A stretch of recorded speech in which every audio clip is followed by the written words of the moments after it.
Hey, all, Scott Horton here. It's always safe to say that one should keep at least some of your savings in precious metals as a hedge against inflation.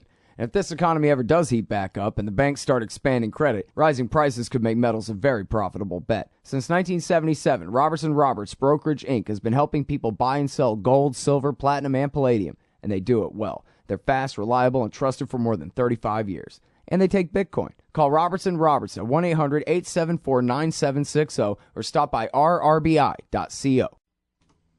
All right, y'all, welcome back to the show. I'm Scott Horton. This is my show, The Scott Horton Show.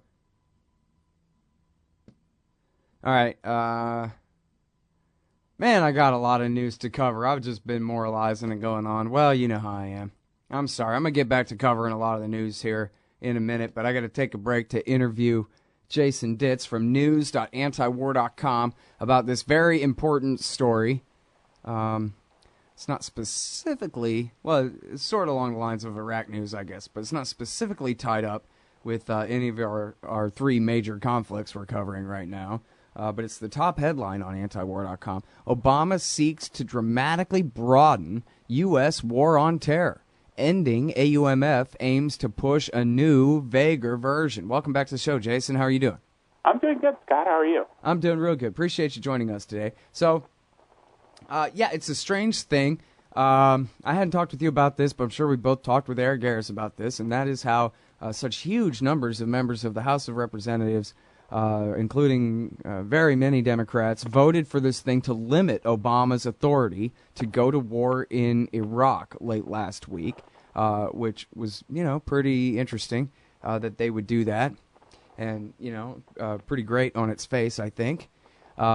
And I think Eric had speculated to me that the White House must have said that was okay to get that many Democrats to vote for it. So wonder what he's going for there. Now he turns around, he wants a broader authorization to use military force, not to replace the authorization that they passed in 2002 to attack Iraq, but to replace the AUMF from right after September 11th. And I guess, so then that's supposed to be all-encompassing, even broad enough to include Iraq too? Is that it? Right.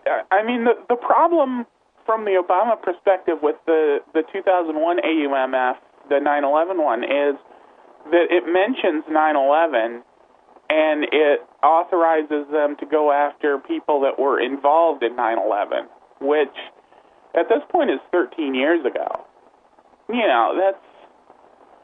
That's quite a long time, and a lot of these various flavor-of-the-week terrorist groups that the Obama administration's got designs on going after didn't even exist back then. So arguing that they were somehow tangentially involved in 9/11 is going to be a tough sell. So instead, he's looking to revise the AUMF with a lot of vague words about terrorism instead of targeting one specific incident of terror. Mm-hmm.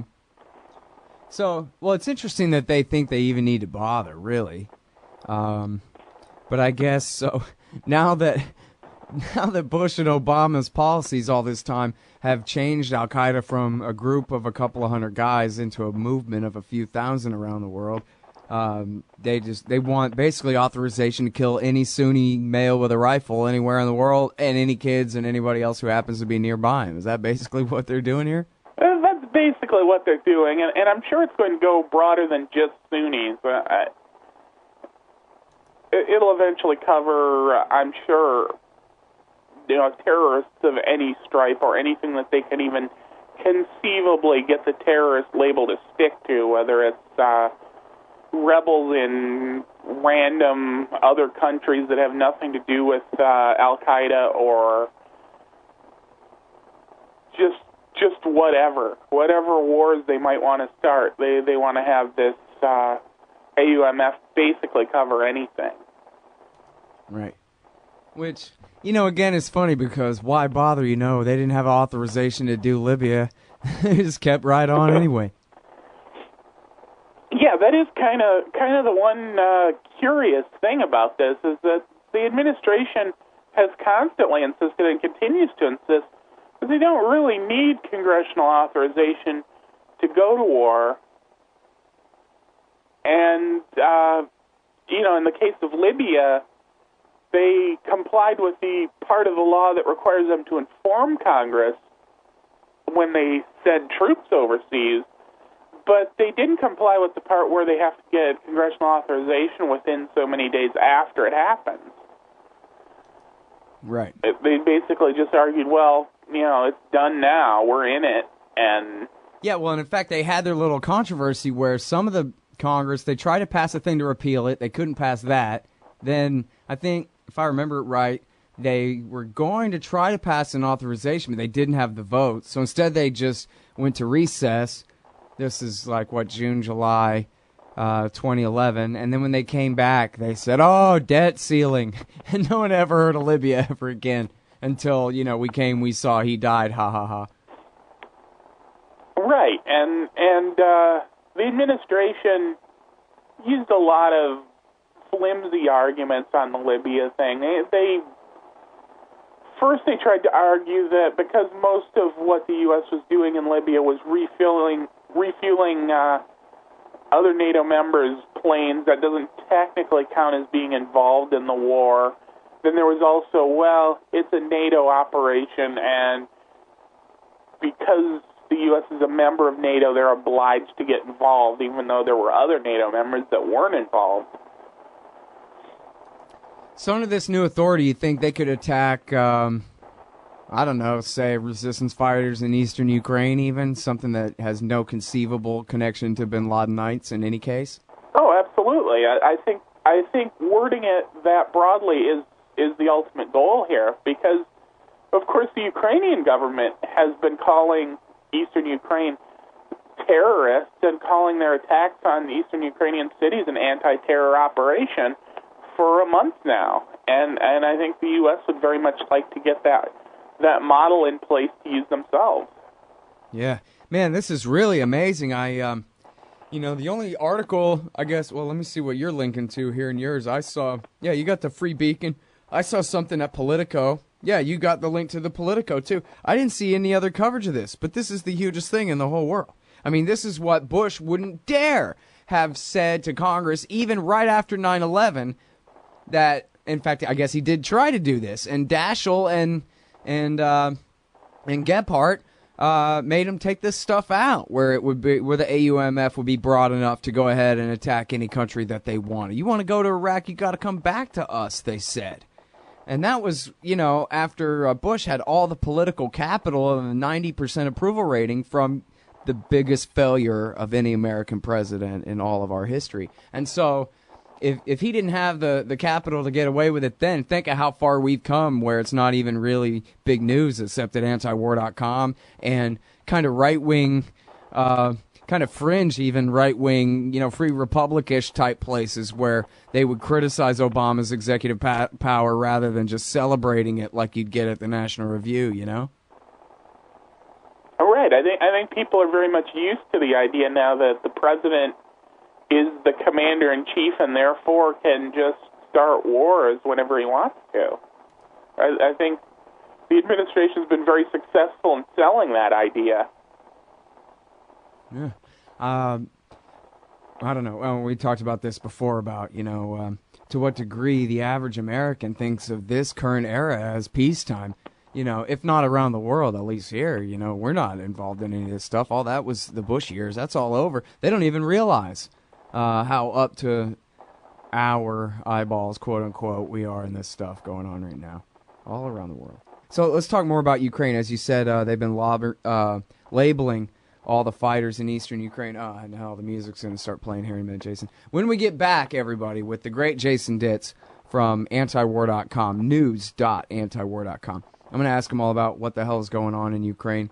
Plenty of civilian casualties to report on from that new offensive breaking out.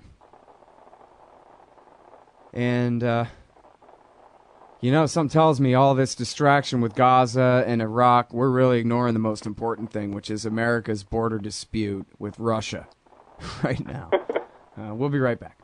Hey, Scott Horton here to tell you about this great new book by Michael Swanson, The War State. In The War State, Swanson examines how Presidents Truman, Eisenhower, and Kennedy both expanded and fought to limit the rise of the new national security state after World War II. If this nation is ever to live up to its creed of liberty and prosperity for everyone, we are going to have to abolish the empire. Know your enemy. Get The War State by Michael Swanson. It's available at your local bookstore or at Amazon.com in Kindle or in paperback. Just click the book in the right margin at scotthorton.org or thewarstate.com. All right, y'all, I'm Scott. This is my show. I got Jason Ditz on the line from news.antiwar.com. News.antiwar.com. And so now we got to go through the Ukraine stuff here. I guess, can we start with the plane? Jason, here's my thing about it. Seems like Occam's razor is rebels must have shot it down for some reason. Maybe even, this is just my imagination. I don't know. I haven't done the work. Maybe the Ukrainian military kind of baited them into it and then, flew away and left the civilian plane vulnerable, something. I don't know. Maybe they thought they were hitting a military plane and they screwed up and they, But then again, it seems like all the people saying that it had to have been the rebels, and never even mind that, and Putin must have helped them do it and all that kind of stuff, which is, I think, a lot more obviously kind of a red herring sort of thing. But it seems like all the so-called accusations and confirmations that the rebels even did it, the government keeps climbing down from all those things, especially in that one big so-called intelligence briefing, last Thursday or Friday, whatever it was. So I just wonder what you think is going on here, man. Is it possible the Kiev government actually really did this thing? Or I don't know. It's possible. I think there's a lot we still don't know about it, and unfortunately, a lot that people don't seem particularly interested in finding out about what really happened. The minute that plane went down, it seems like everybody got their fingers crossed, hoping they could blame it on somebody convenient, which in the U.S. case would be Russia, in Ukraine's case was initially the rebels, but then was also Russia. And in Russia's case was the Ukrainian military. I think everybody just sort of went, this is a great diplomatic opportunity to sort of parlay this into some sort of advantage. Right. Bastards all around. It's unbelievable. And shooting down a plane full of 300 civilians. And yeah, you're right. I mean, they even said, this could be a game changer. Yeah, nice. What a fun game you're playing. But so, can you go through a little bit of the kind of accusations about, which side claims, which satellite photos show what, and which of any of those kinds of assertions have held up, that kind of thing, and help us understand where we're at with the argument at least? Well, among the claims, there's very little that was very concrete. We had some videos that were released by the Ukrainian government. There was some pretty strong evidence that one of the videos, which claimed to show some intercepted phone calls between Russia and the rebels, were actually doctored footage of a previous phone call that they started a day before the plane even went down. And the U.S., the State Department has been insane on this. When they get asked about this during their daily press briefing, they're always just referring people to social media. That's become their new buzzword, is that, there's all sorts of evidence on social media if you press types would care to look at it. And which is like saying, hey, listen, I didn't make it up. I heard it somewhere at least, okay? So. Right, it's on Facebook or it's on YouTube or wherever. And nobody knows where the original tweet came from, but look at all these retweets. There must be something to it, Jason. and when the intelligence community was asked to put forward their evidence, they admitted basically we have nothing. It's there's a plane that got shot down. There's pretty good evidence it was shot down. We don't know who fired the missile. We don't know who they were affiliated with, what their nationality was, anything like that. We had a pretty good idea it's a missile, and a pretty good idea of what type of missile it was, but beyond that, there's just a lot they don't know. And do you know of any real reason to believe that the rebels had that kind of weapon? It's a curious thing, and I think it makes Ukraine and the U.S. government look a lot worse than they realize, because throughout this war, the rebels were constantly being talked about as having these shoulder-fired man-pad-type missiles that only go up to 10,000 feet max. And when Ukraine put forward the idea, you can still fly over that area, but you have to fly at over 30,000 feet. So civilian aircraft are still cleared to go through there. Now there's all these claims that, first there were claims that the rebels had looted one of these vehicle-fired anti-aircraft missiles from the Ukrainian government. Then there were claims that, oh no, the Russians sent these into Ukraine and we knew about it weeks ago. But for some reason, whatever the case, if the rebels did get this weapon weeks ago, as is claimed by all these stories, neither the Ukraine nor the U.S. government, which both claim to know about it, ever told anybody, and they were still letting planes through this corridor on the idea that, all the rebels have is these shoulder-mounted missiles that can't hit you if you're flying that high. Yeah, it's hard sometimes to make all your different lies line up with what's known otherwise to be true, But, right, and if the rebels did have these weapons, and the U.S. government and Ukraine just chose to keep that a secret, then they put those people at risk, yeah. That's a pretty serious problem. Right. Yeah, more likely they didn't, I think. They're just bluffing. But yeah, you're right. In either case, it does look pretty bad for them. Now, okay, so let's talk about the current offensive that's going on now. Do you have any kind of sense of the balance of power there on the ground in Donetsk now, and if the momentum is with the offensive from the west? The momentum definitely seems to be with the offensive from the west. Donetsk itself still is pretty securely in rebel hands. There are some other cities in the surrounding area that the rebels control, but not as securely. Incredibly, another thing that isn't getting much coverage is, despite the Ukrainian military promising a ceasefire in the, I forget if it's 30 or 40 kilometers surrounding the plane crash site, the military was openly sieging the plane crash site itself today and bragging about having seized part of the crash site. That's interesting. Yeah, they're openly fighting over the smoldering wreckage of MH17. Have they even gotten all the bodies yet, or that's still in progress, or there's no one in charge, I guess? Hadn't been. Yeah, they've gotten most of the bodies, but I think there are still some unaccounted for, a few dozen. And the black boxes, of course, have been gotten out of there and everything. So I'm not really sure what the strategic value of controlling the plane site is anymore. Yeah. And, I saw this, they've been talking about the Russians sending in more heavy equipment. Have they provided any evidence of that? No, not at all.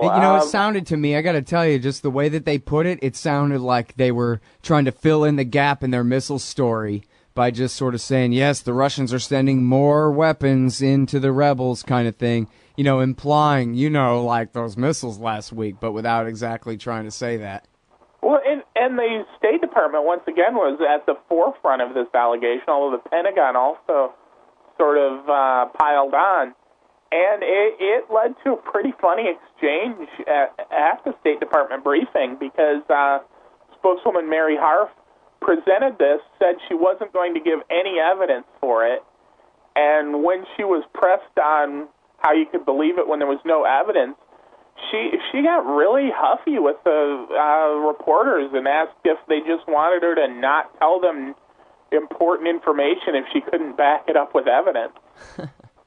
Yeah, I saw my favorite quote out of that was, "Do you have a YouTube or anything you could show us?" All deadpan. That was great. All right, now, can you talk to me about NATO? Oh, man, we're almost out of time. Real quick, they're doing some kind of NATO exercises in Poland, is that right? Yeah, they've been doing these sort of off and on over the last couple of months. It seems like, there are always war games in Is there much of a build-up that's going along with that, or still pretty slow? It's pretty slow, but they keep doing these exercises just sort of to emphasize the fact that they're putting forces in the area. Right. All right, well, we got to go. Thanks so much, Jason. Appreciate it, bud. Sure, thanks for having me. That's the great Jason Ditz, already news.antiwar.com. Hey, I'll Scott Horton here for The Future of Freedom, the monthly journal of the Future of Freedom Foundation. Edited by libertarian purist Sheldon Richman, The Future of Freedom brings you the best of our movement, featuring articles by Richman, Jacob Hornberger, James Bovard, and many more. The Future of Freedom stands for peace and liberty, and against our criminal world empire and Leviathan state. Subscribe today. It's just $25 per year for the back pocket size print edition, $15 per year to read it online. That's The Future of Freedom at fff.org/subscribe. Peace and freedom. Thank you.